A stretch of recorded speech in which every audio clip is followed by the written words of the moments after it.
Hoy, hali kayo, oh. Minom muna kayo ng juice. Mukhang pagod na pagod kayo, eh.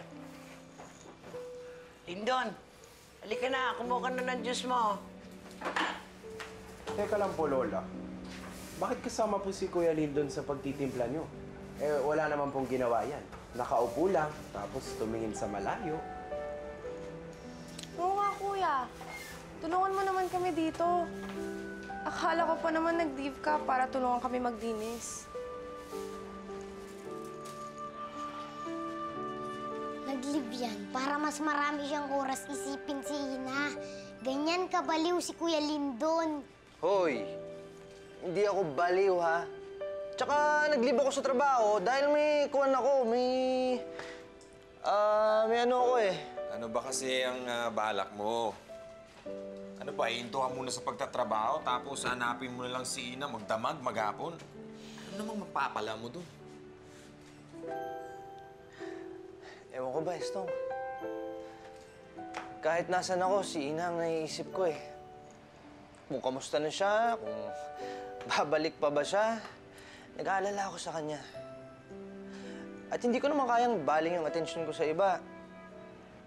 Kapag hindi ko alam kung napaano na siya.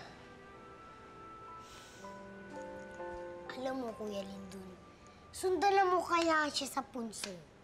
Para matahimik ka na dyan. Sundan mo na si Ina. Doon na kayo tumira forever and ever. Hoy, hoy, hoy. Sumasabad ka na naman. Puro kakalokohan. Halika. Juice muna tayo. Oh. Halika na, Lindon.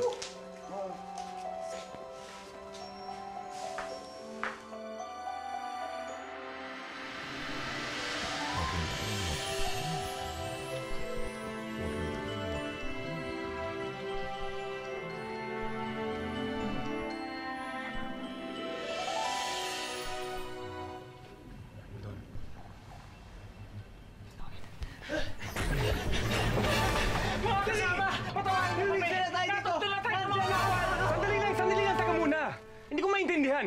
Ano sabi mo, Tundugin? Nakita kami ng makakawal ng kaharian. Umalis na tayo dito. Kailangan na natin lumisan. Saan sila? Hinabol kami papunta dito.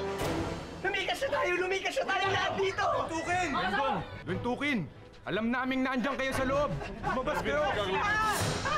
Yan na sila.